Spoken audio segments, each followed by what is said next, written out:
Hello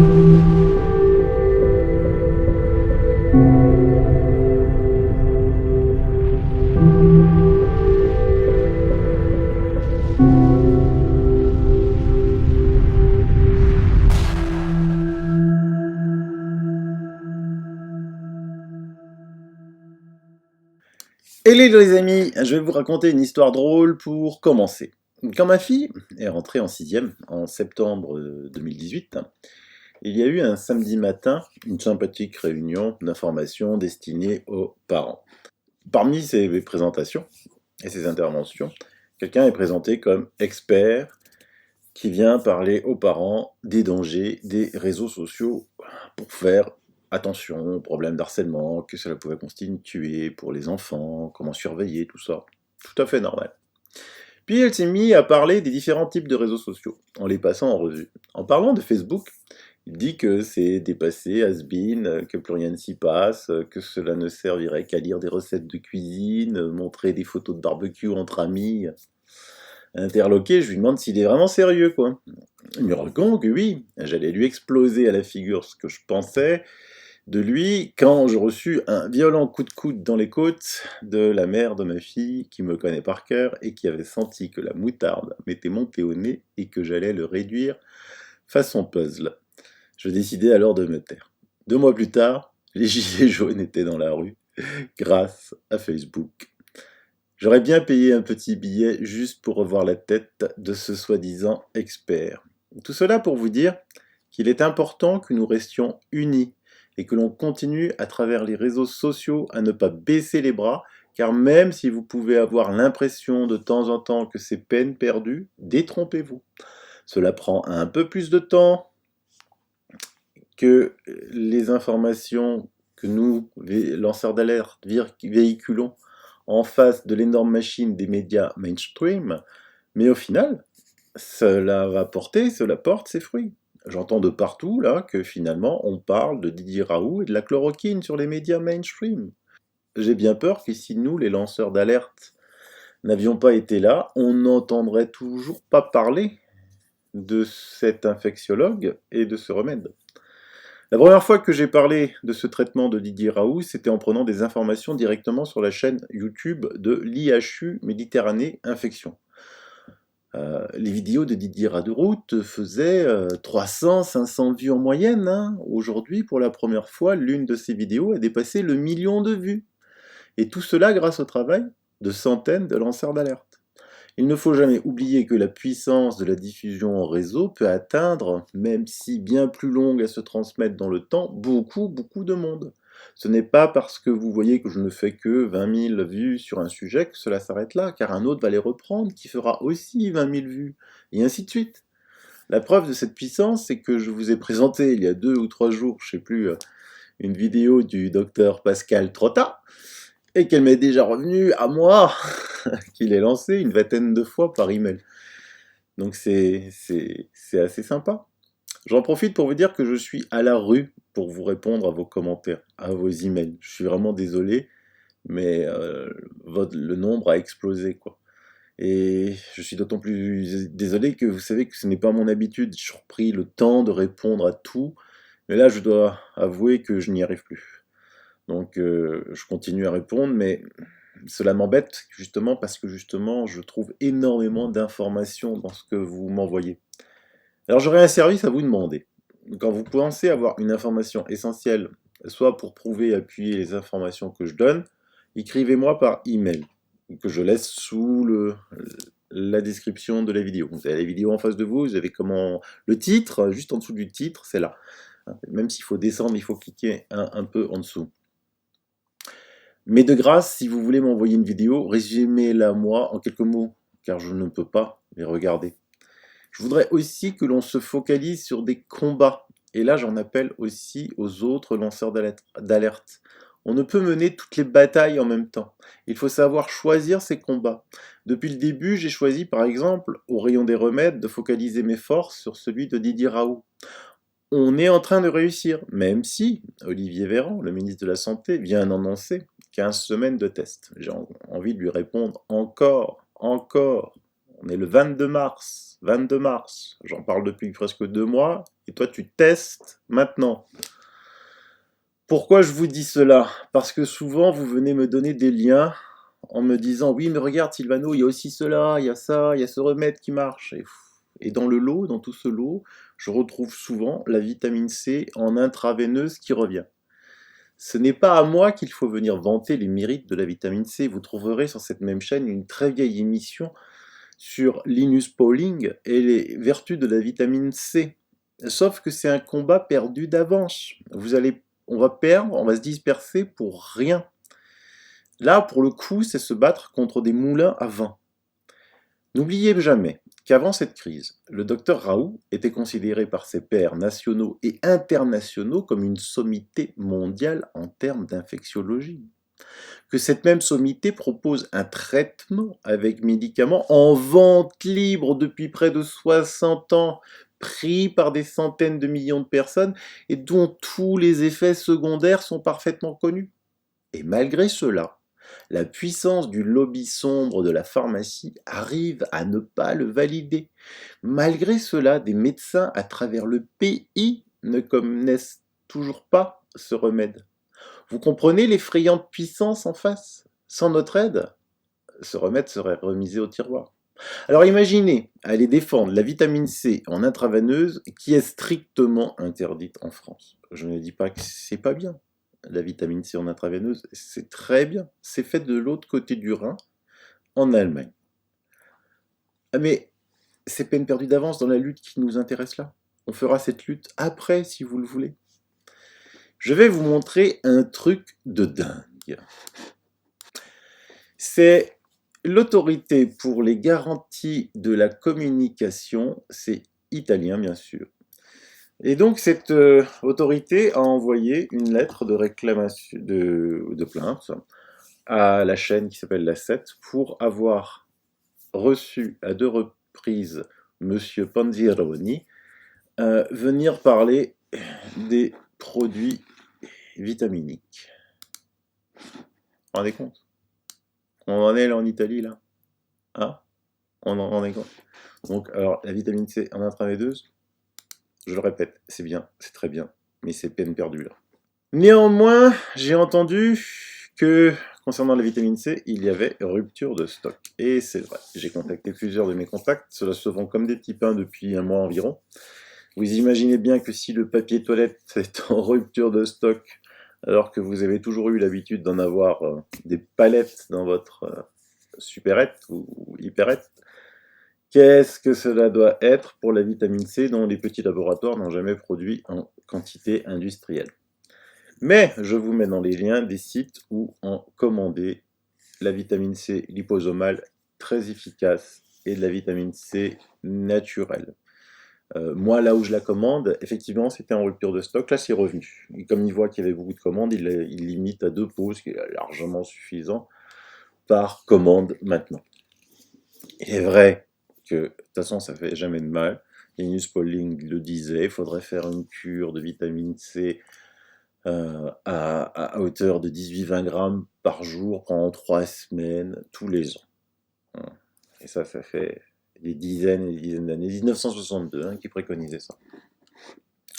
Beaucoup d'entre vous me disent qu'ils font regarder mes vidéos à des amis pour les réveiller, que les réactions sont souvent, hélas, c'est un complotiste.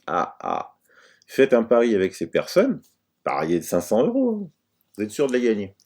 Et demandez-leur quel élément j'édicte dans mes propos, que cette même personne ne pourra pas retrouver sur le net, dans des sites où il a confiance, pas dans des sites alternatifs, TF1, BFM, tout ce qu'il veut, tout ce qu'il aime.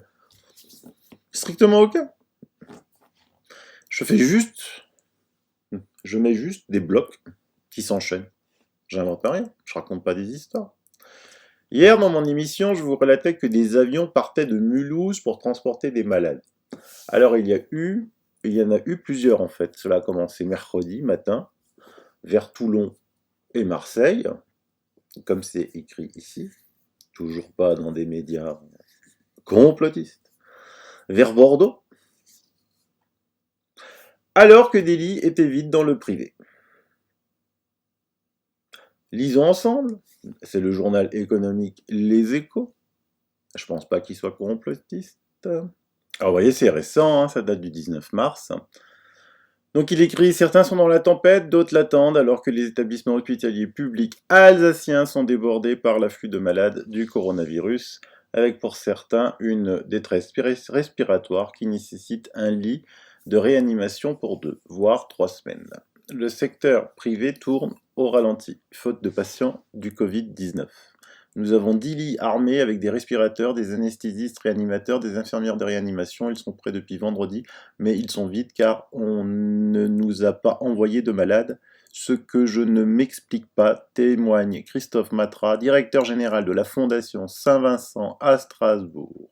À ces places s'ajoutent 150 lits de médecine ou de chirurgie qui ont été vidés pour accueillir des malades du coronavirus dans un état grave. Donc là, ça, quelque chose ne va pas, quoi. Parce que la fondation là, dont il parle, Saint-Strasbourg, je la connais.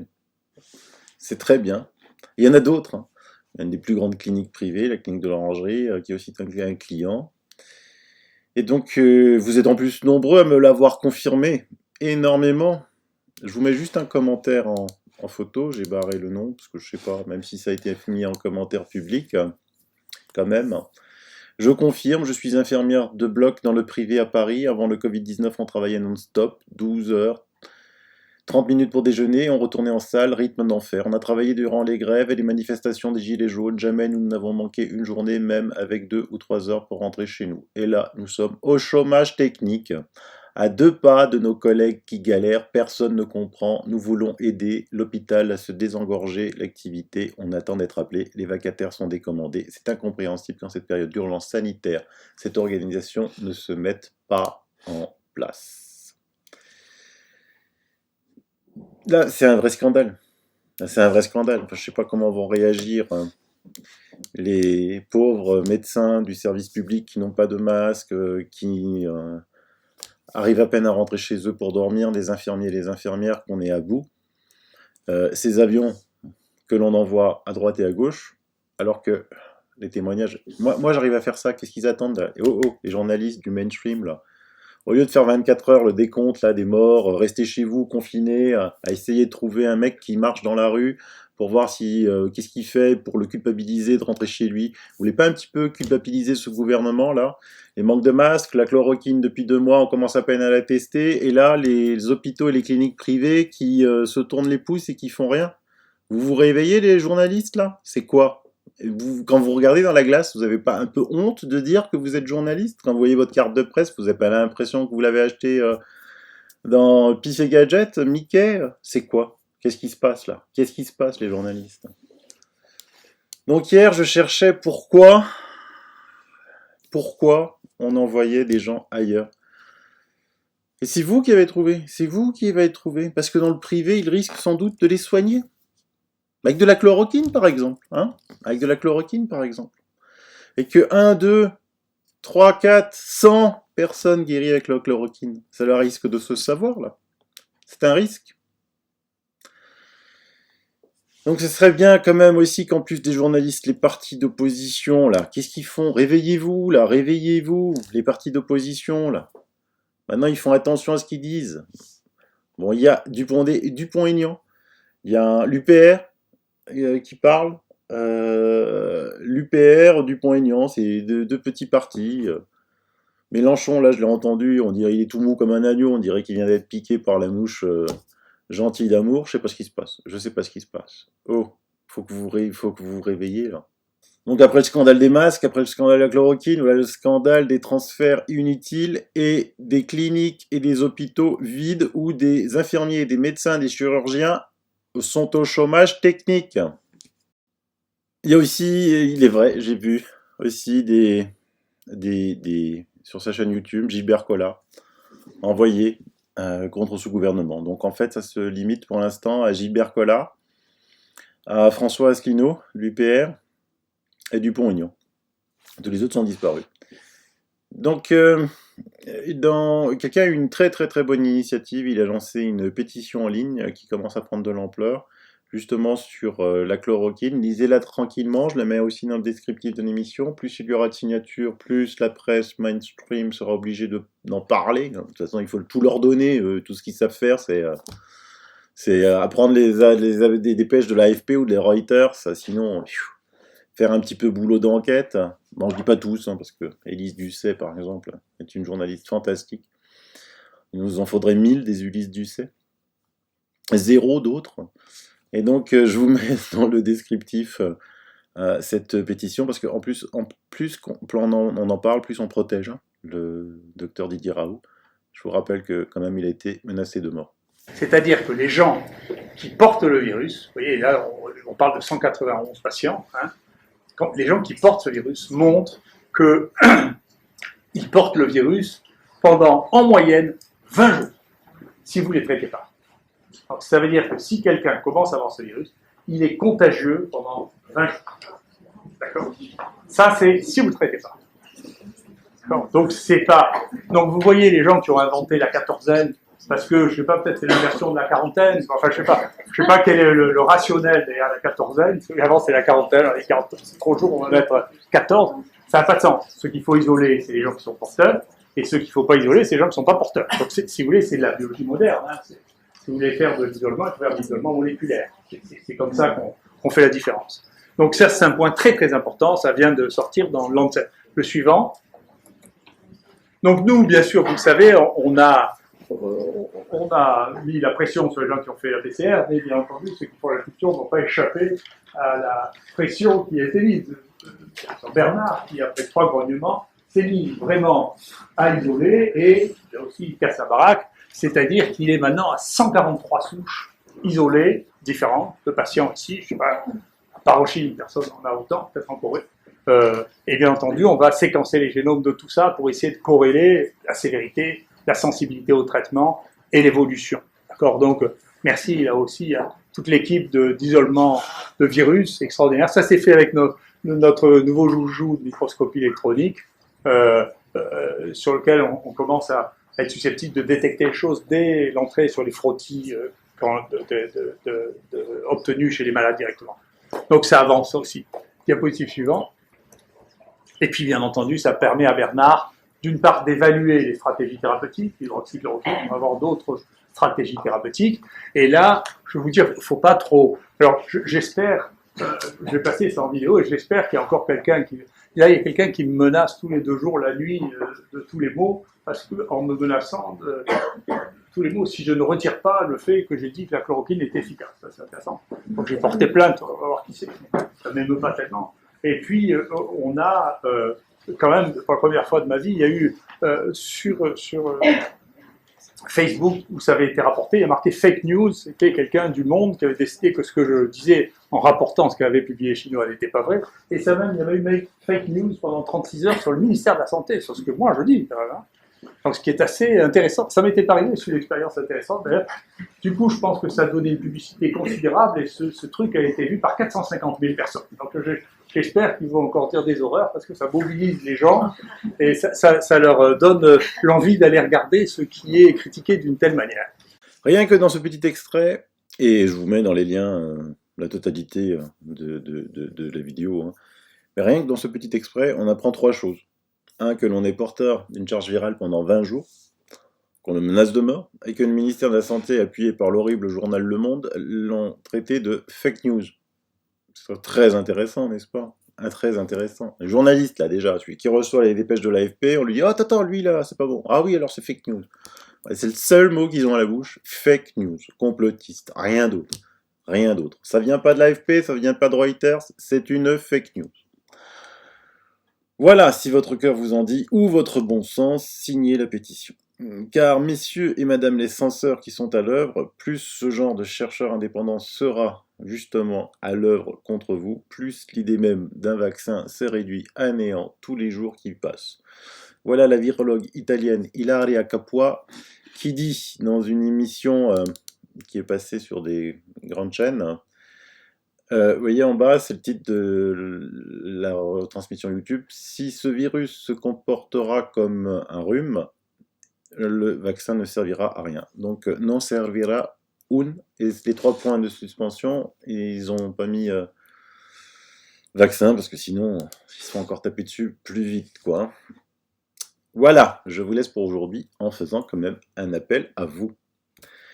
Mon ami Massimo Matsuko a découvert quelque chose d'étrange.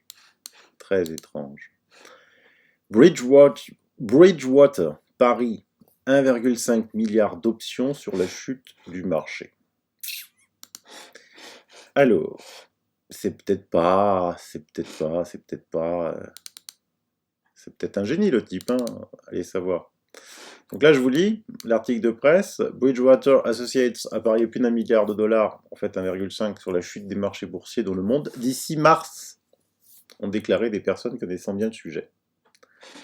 Alors on ne sait pas quand ils ont parié cela. La somme est énorme, je ne sais pas ce que cela va rapporter, combien de fois la mise, parce que je sais que dans la bourse, en fonction, les calls, les puts, parier, ça peut rapporter 20, 30, 50 fois la mise. Donc voici la fiche de fond, je vous mets la fiche de fond sur la société. Je sais que parmi vous, il y a des pros, des marchés financiers. Si vous me trouvez des informations de quand ça a été fait, quand ce pari a été fait, parce que je vous rappelle quand même que la bourse ne chutait pas, hein. Elle était en hausse, décembre, janvier, février encore. Vu la somme, elle est quand même importante, le fonds, il n'est pas anodin. Donc, allez, trouvez-moi ça, vous me l'écrivez, sylvainotrota@icloud.com. Moi, je vais bosser sur des données, car les différences en ce moment qui arrivent là, de l'Italie, les chiffres que donne l'Italie par rapport à d'autres pays, surtout l'Allemagne voisine, là, sont si énormes que je ne comprends plus rien. J'ai comme l'impression, comme s'il y avait un autre virus en Italie. C'est un truc très très étrange. Je vous laisse, à bientôt, bye bye.